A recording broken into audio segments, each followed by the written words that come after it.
Hey y'all. So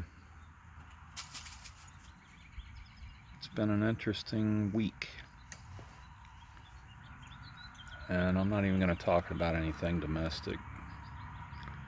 Internationally, you got China flying into Taiwanese airspace with over 20 military aircraft.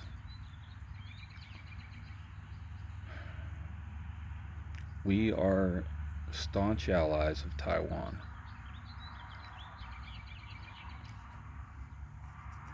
If China decides to kick off World War III, then there ain't nothing we can do about it except fight. I mean,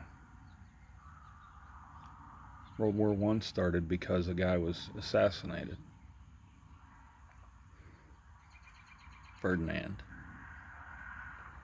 World War II started because Germany invaded Poland.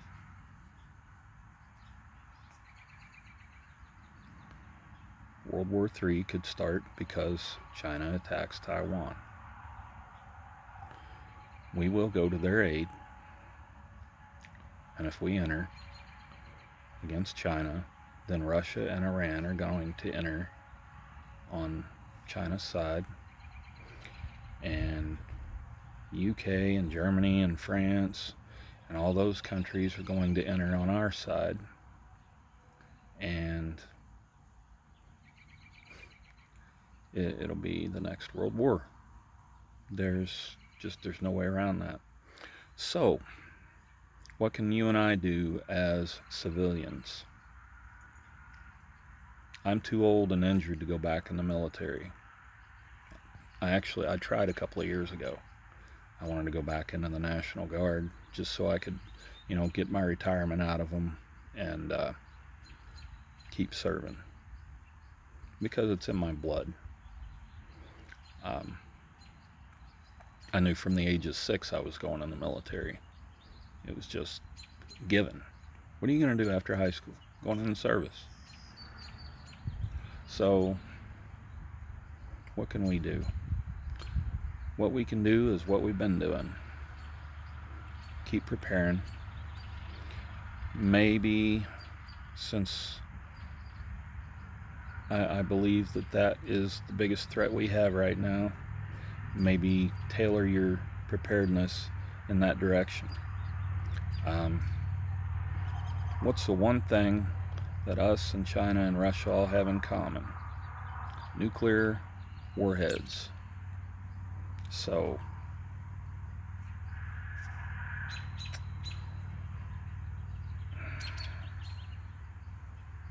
the whole mutually assured destruction scenario comes to mind.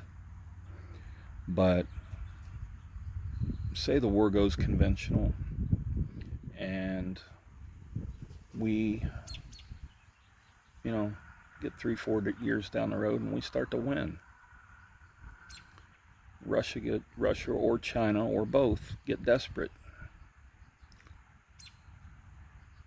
They get desperate enough they think they're going to lose. They'll fire nukes if they hadn't already. They will. If this starts out as a missile war,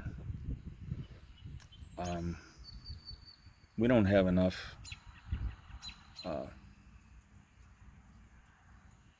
anti-ballistic missiles in our inventory to block everything that would come at us. However, that being said, not all of it would make it through. It is possible to live. I've gone over this before, a couple of years ago actually, about all the different things you can do for radiation poisoning and that sort of thing. Of course, I'm not going to go too deep into it right now, but if you're just a few miles from ground zero of a missile, don't bother.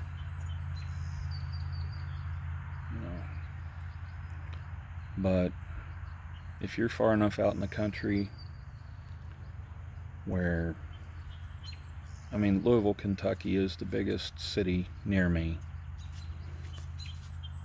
and I don't see that that would be a target. You know, Fort Knox is not far from there, but that's another 40 miles south. So that gives me another 40-mile buffer zone. Fort Knox is just a shadow of what it used to be, though. It was originally, that was the home of the armor, you know, and then Obama changed that and sent all the armor down to Fort Benning, and it was both a blessing and a curse. It's a blessing that it lessened the likelihood of us being a nuclear target, but it also hurt the economy in the area. I mean, you know, I was in the service, thousands of soldiers in a metropolitan area with money to spend. But anyway, I digress, or went off on a tangent. We're in very tense times. We live in a tinderbox right now, and it wouldn't take much of a spark to set it off. So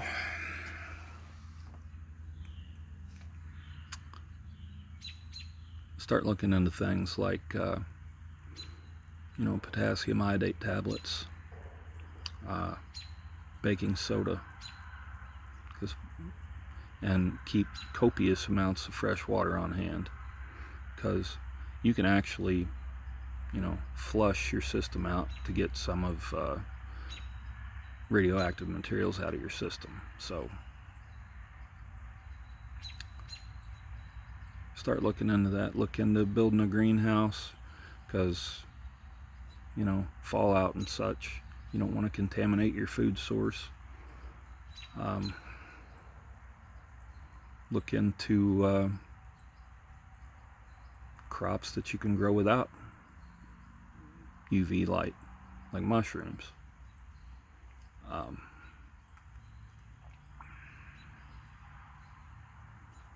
If you have animals, you're going to need to store feed for them.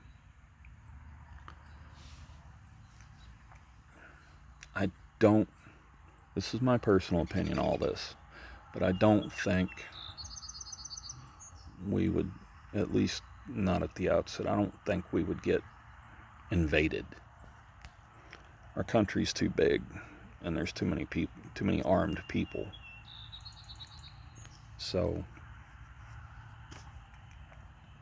I don't think that would happen. I think the land invasions are going to be places like Taiwan. Of course, Hong Kong doesn't have a chance. Japan, maybe parts of Europe.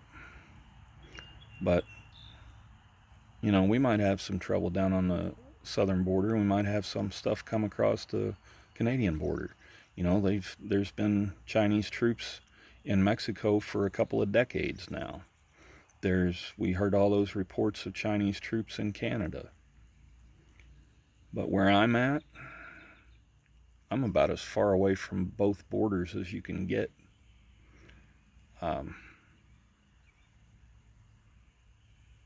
Geographically, I'm centrally located in barely the eastern part of the United States. That you really can't get further away from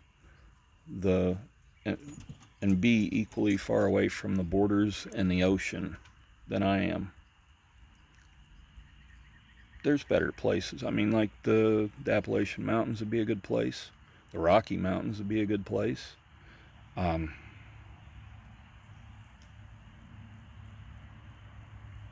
don't think the Plain States would be a real good place, but what do I know? Anyway, just want to leave you with that little nugget. Today's my 48th birthday. So, yeah, look what I get to think about on my birthday. Anyway, I'll let you go. That's long enough. Till next time, I'm Aunt Victoria Curum.